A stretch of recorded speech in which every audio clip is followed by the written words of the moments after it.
All right, so we're going to start chapter 10 today. And it will take us a couple of days to get through the notes. So tomorrow there will be a link. Again, that will be posted. We'll go live during this hour. So if you want to watch live during this hour, you certainly can. But otherwise, you can watch that link and make sure that you have those notes done before Friday. Obviously, none of you will be here Friday. I'm not sure if we'll get it completely finished by Friday. If not, there will be pre-recorded whatever is left of the notes put together. It could be 4 or 5 slides. Maybe we'll finish. I'm not sure how far we will get. Things get a little bit complicated with the beginning of the country because, to be honest with you, as was pointed out, we're transitioning between the Articles of Confederation and the Constitution of the United States, which we have today. What was wrong with the Articles of Confederation?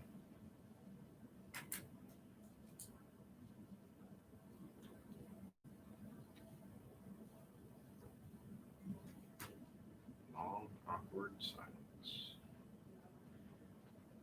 What was wrong with it? Video did a very good job of pointing out many of its flaws.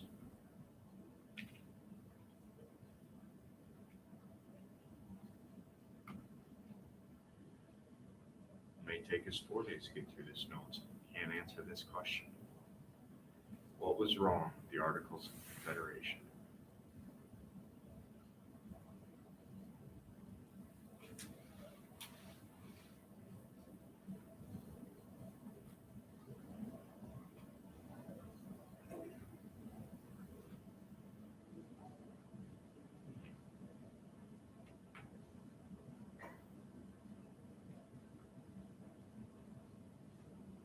Taylor.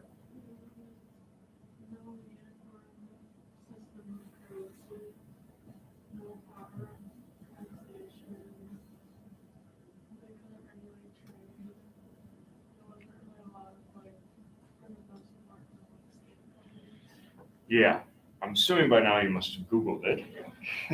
Good call, but you don't know the answer. It really lacked central power. And it lacked central power for a good reason. The colonists didn't want central power, right? They had just fought a revolution to get away from a king with centralized power. And so they didn't really want that as their form of government. And really what it did is it created not the United States of America, but I would say the 13 loosely connected states of America, where each state maintained more power than what the federal government did. And ultimately, trying to function as a country that way just didn't work. Okay, it lacked sufficient power. And so what we're going to see here as we go through this chapter is really kind of the arguments of trying to blend that lack of power into enough power so it doesn't become too much power. All right, so that's really going to be the gist of chapter 10. When a new government is launched, the American population was doubling roughly every 25 years in the late 1700s. Okay, that's an incredibly daunting thing for these framers of the Constitution to think about. The population is growing so fast. As a result, I think they had the foresight, to know that their document had to be a living document, meaning it had to have the potential to change because this country was changing so rapidly. What are the things that are in the Constitution? Well, I'm trying to think of a better way to ask that question. How many changes have there been to the Constitution of the United States? Anybody know? Since it was technically created in 1787. Anybody know what the changes are called? What's the word for a change to the Constitution? Say it a little louder. It's an amendment. You know how many times the Constitution has been changed since 1787? Take a guess, what? 26? That's really close. It's 27. Now I want you to think about that for a second. These guys wrote this thing when the ballpoint pen wasn't invented. And it's only changed 27 times. Of those 27 changes, by the way, 2 of them cancel each other out. Can't have alcohol? Never mind, now you can. Prohibition and the repeal of prohibition. Those were 2 amendments. Another amendment was giving women the right to vote, which you could argue they certainly should have had all along. And then 13th, 14th, and 15th amendments were ending slavery, giving African Americans their freedom and citizenship and the right to vote as well. So you could argue that some of these really, if we took a look at the Declaration of Independence, should have been there all along. Not a lot of changes. Okay, so they did a pretty good job, but they also knew it would have to change. And many of those changes will come early on. To be honest with you, it hasn't changed much in the last 100 years. Okay, we've had a few changes. George Washington was unanimously elected as president by the Electoral College in 1789. The Electoral College was put in place literally because when they were writing the Constitution, they still didn't entirely trust the population when it came to voting.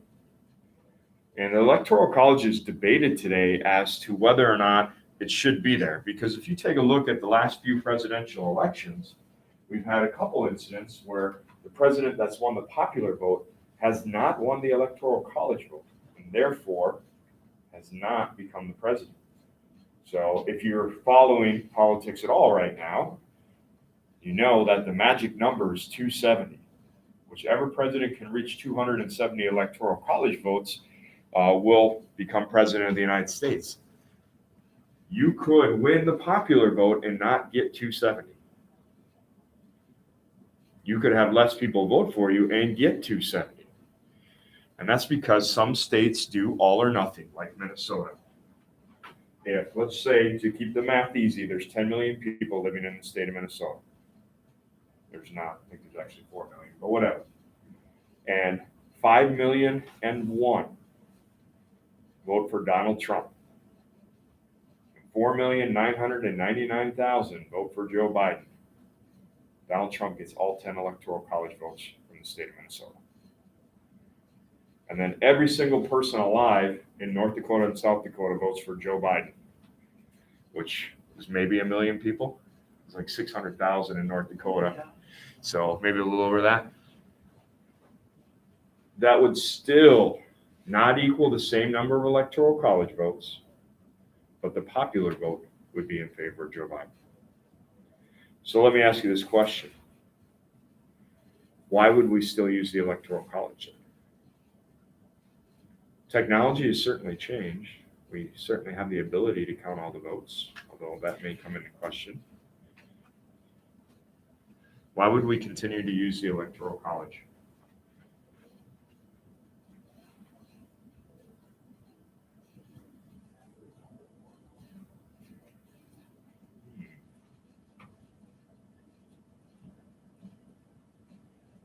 Let me ask you this. If we went strictly by popular vote, where would every presidential candidate campaign?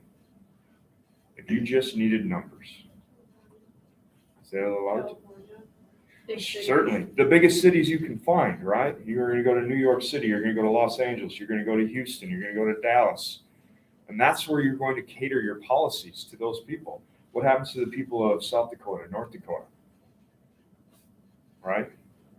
Like those, I'm not going to say those votes don't matter, but they certainly aren't as important. Okay? The Electoral College system still puts those states in play. You know, we see right now the most hotly contested states in this country in this upcoming presidential election aren't the most populated. I mean, President Trump and Vice President Biden have spent time in Wisconsin. Wisconsin, I think, has 12 Electoral College votes. I could be wrong on that. It's slightly more than Minnesota, but not much. But it's considered a swing state. That's important. Pennsylvania is important. Now, Pennsylvania has more Electoral College votes, but it's still not the biggest. North Carolina is another one. So these are states that don't have the most Electoral College votes or the biggest population, but they are all factoring in to the current presidential race, which is the argument for keeping the Electoral College. Yeah.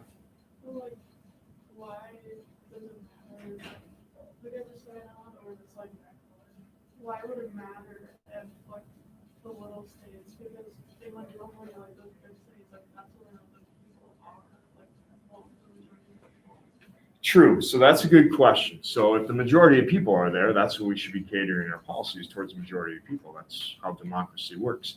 But the reality of it is economic systems are considerably different in those regions. And, those people have a right to have their way of life represented as well.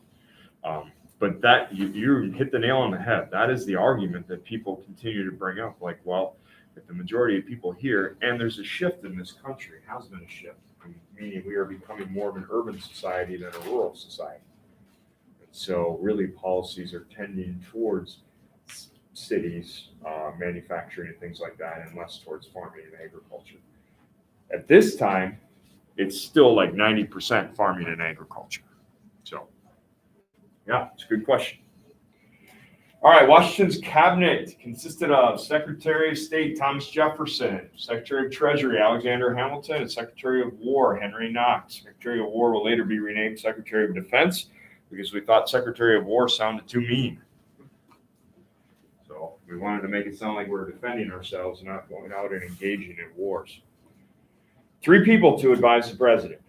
There are considerably more now. Cabinet level positions are, appointed by the president and approved and ratified by Congress. These 3 people will, obviously help George Washington in the beginning. And it expands. And really, the cabinets expand as the country expands. As we grow, there becomes more of a need. It's impossible for any president to be an expert in every single facet of running this country. And so therefore, they try to surround themselves with people who are experts in those certain fields. Sometimes it becomes very political. Sometimes it is not. This is a George Washington. First in war, first in peace, first in defense of our country. He's immensely popular. Being unanimously elected by the Electoral College, I guess, wasn't that amazing of a feat necessarily. But he is super popular. People wanted him to be the president. They didn't want him to leave. He has tremendous foresight. He's going to serve 2 terms, and he's going to walk away. And he's going to say, listen, after 2 terms, you have too much power. And that it's not, a law, but it's a precedent that everybody followed all the way up until Franklin Delano Roosevelt. The only president to serve beyond 2 terms. He served 4, and it was too much power. After that, they made an amendment to the Constitution to make it so you could only serve 2 terms. So Washington could have served probably until he died. He was that popular. James Madison is going to write the Bill of Rights and helped get them passed by Congress in 1791. Obviously, the Bill of Rights are very important. The Constitution, the fear, and remember when I started this, we talked about we have to be able to balance this. We don't want a strong central government, but we have to have a stronger central government than what we currently have because it was too weak. And so there was this fear about making a central government too powerful. The Bill of Rights was put in there to protect you. All right, this was your personal guarantees as a citizen of this country that your central government would not become too powerful. And it guarantees you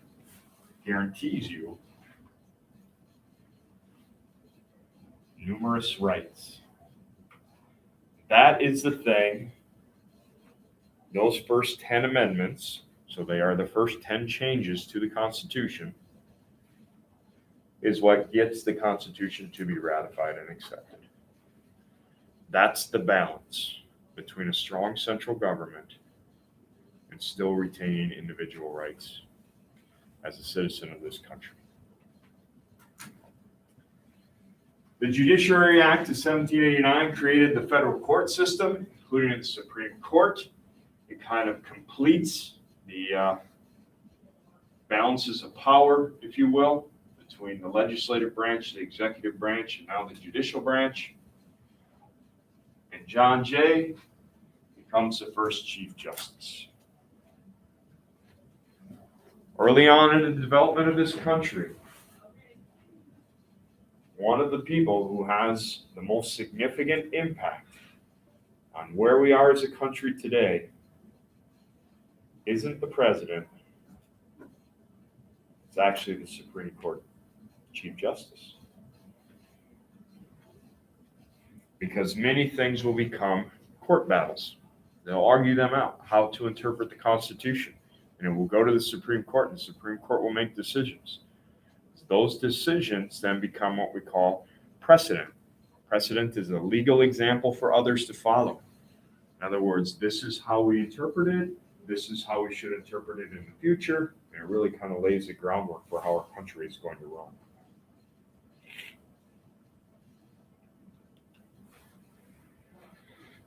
All right, so these are some of the cabinet level positions and when they were created. So you can see where we were established in here.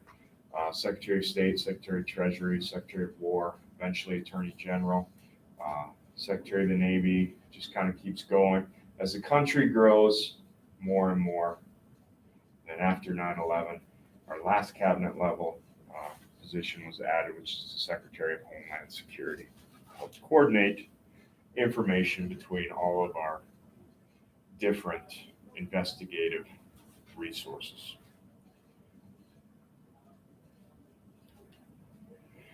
All right, Hamilton revives the core public debt, or public credit, I should say, but we are going to talk about debt a little bit. Alexander Hamilton set out to fix the financial system of America. One of the problems under the Articles of Confederation is we were in debt and we didn't really have a way of paying it off. Individual states, some had more debt than others, and it was creating an economic crisis. How to find a way to solve the problem. So one of his first objectives was to strengthen national credit. In this vein, he pushed for funding at par, which meant the federal government would pay off its debts at face value plus interest. He also pushed for assumption in which the federal government would pay states' debts.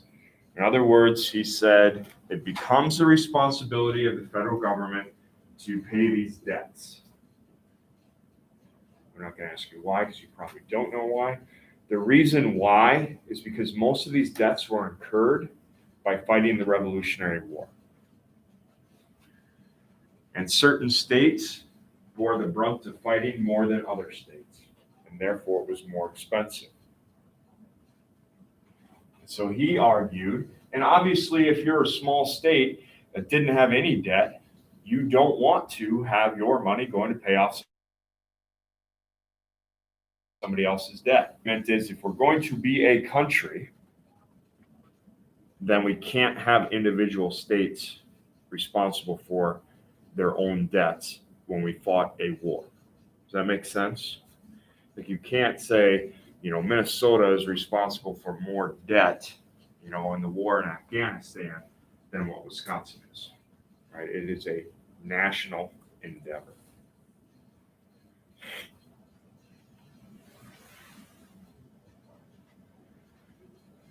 He wants to not just pay off the debts, but add interest. Anybody know why he would want to add interest? I mean, why not just pay off? If France, borrowed us $2 million, why don't we just pay off the $2 million? Why would we voluntarily add interest to it?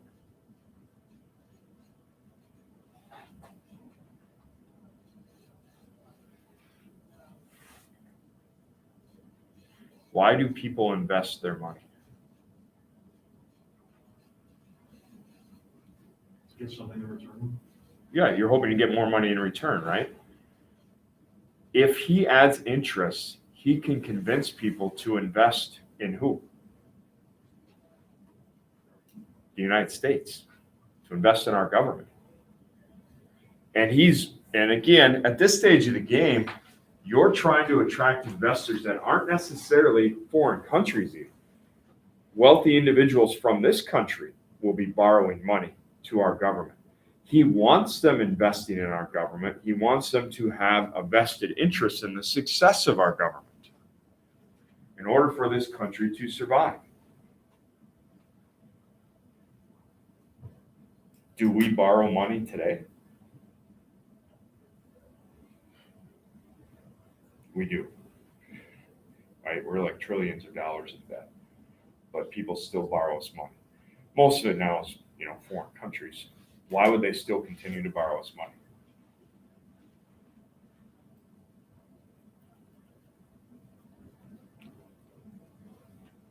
Right? We keep paying interest. It's the best way to make money. Unless our government collapses, it's a pretty safe investment.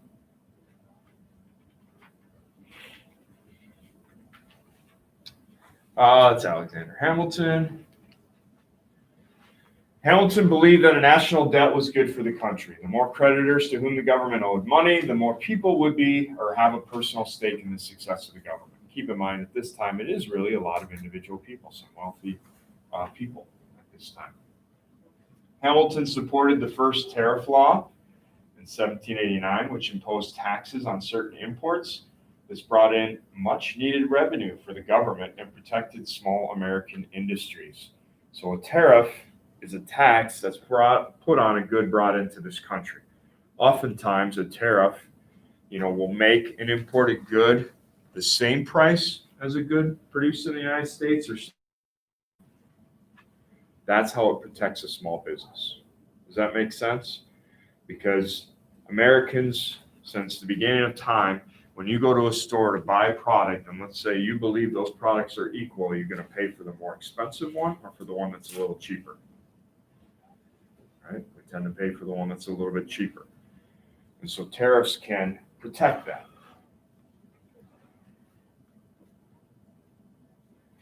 In 1791, Congress passed an excise tax on a few domestic items, including whiskey.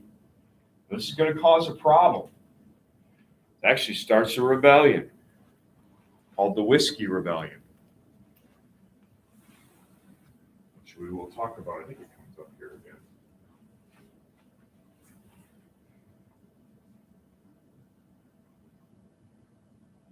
An excise tax is a tax that's put on and above the price of an existing good.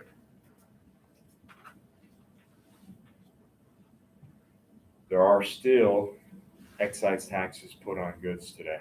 Sometimes, like in the state of Minnesota, you have things called sin taxes, like on tobacco products, things that aren't very healthy for you, and they'll put a ton of taxes on them. Those taxes then go basically to help support the medical costs that are incurred through the usage of those products.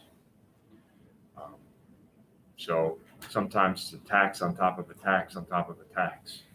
Price of the product itself is fairly low, but the excise tax is pretty high.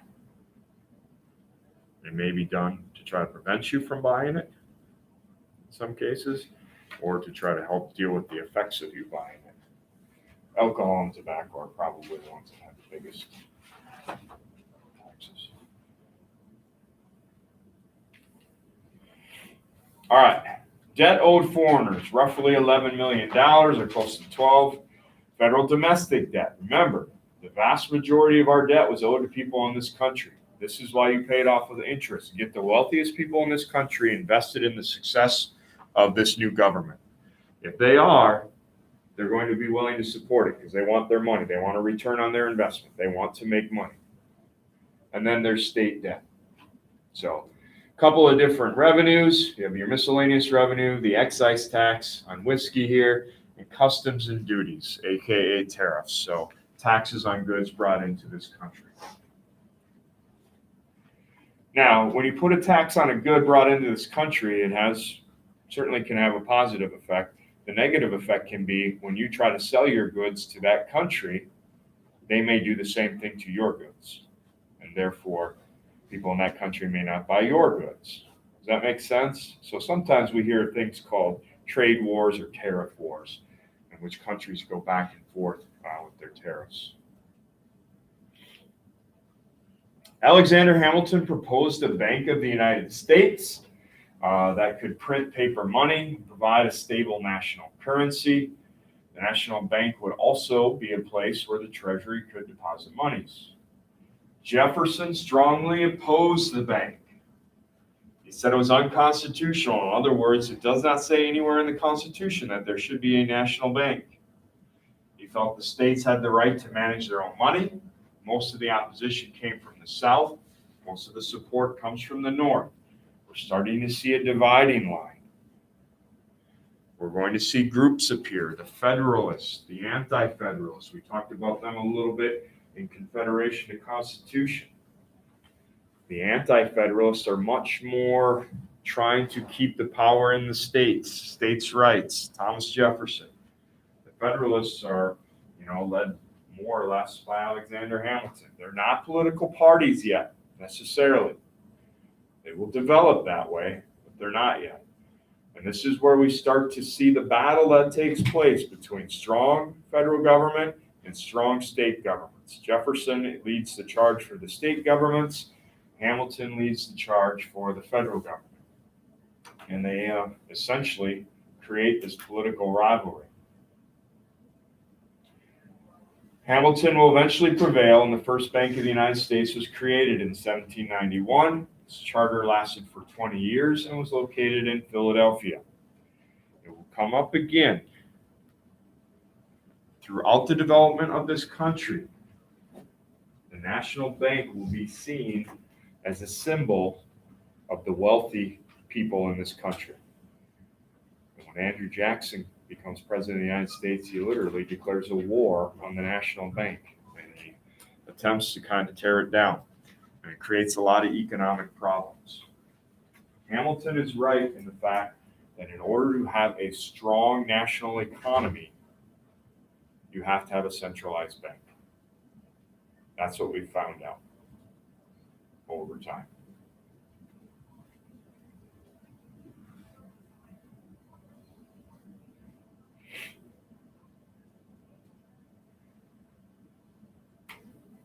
What time does class end? 55.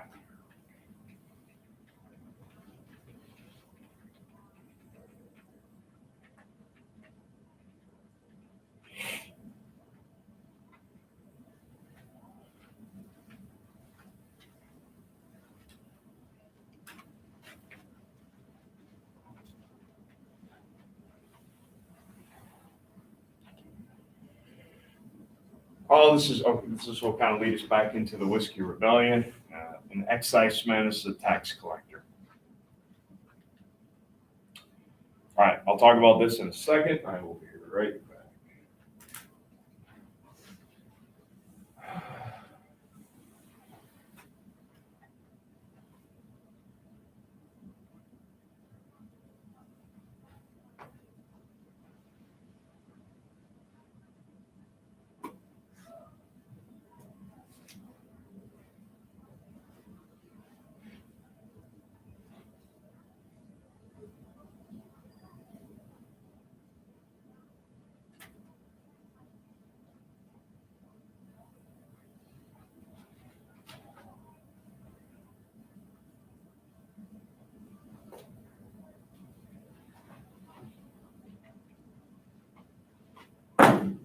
All right, Whiskey Rebellion, Pennsylvania in 1794 was led by distillers who strongly opposed the 1791 excise tax on whiskey. The rebellion was ended when President Washington sent in federal troops, which he led by himself, by the way.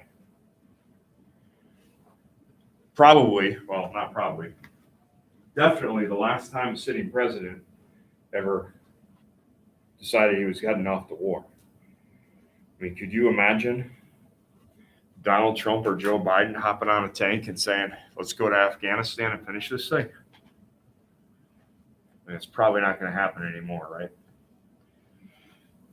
His presence alone essentially ends the rebellion.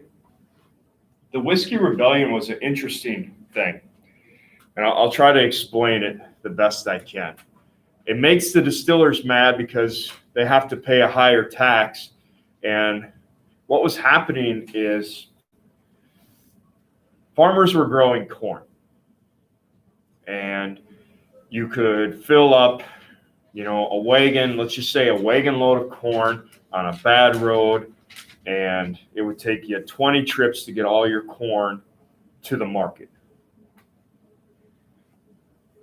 However, if you converted that corn into whiskey, you could get it all there in one trip and make twice the amount of money. So what do you suppose farmers were doing? Making more whiskey. The government said, well, we're going to put a tax on it then. This angered the farmers. It angers the distillers, who are the people who convert it. So they decided it wasn't fair. They were being singled out. They were going to have a rebellion. They did have a rebellion. And ultimately, this is typically what is considered the first real test of the Constitution. Because under the Articles of Confederation, we had Shays' Rebellion and things that popped up. And, the Articles of Confederation didn't really know how to deal with them. In this case here, the president is the commander-in-chief of the armed forces under the Constitution. And so when a rebellion popped up, the president got on his horse, they got their guns, and they headed to put the rebellion down. They heard the president was coming, and they said, you know what, maybe we're not so rebellious anymore. And so it was a test, really, of the strength of the central government.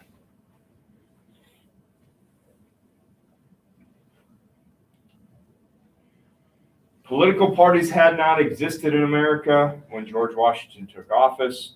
The personal feud between Jefferson and Hamilton will eventually develop into a political rivalry. In the 1790s, Jefferson and Madison organized their opposition to the Hamiltonian program, but combined it to Congress. In due time, this organized opposition grew, the two-party system emerged. One of the things that George Washington will say when he leaves, number one, shouldn't serve more than 2 terms. That was a precedent that a lot of people followed. Number 2, he said, stay out of foreign entanglements. Don't make treaties with European countries. They go to war with each other all the time. True story. And they do. Number 3, avoid political parties. Regardless of how you feel about the current political candidates, it's safe to say that oftentimes political parties are fueled and funded by the extremes of either side. The wealthiest 10% over here and the wealthiest 10% over here, where the vast majority of Americans form that 80% in the middle. The parties get pulled where the money is, and the money comes in on the extremes. And that's what he recognized would happen. Some countries have multi-party systems. Technically, we have a multi-party system. There's more than just Democrats and Republicans, but they are the 2 major parties. In some countries, there are multiple major parties. And that has not always worked either.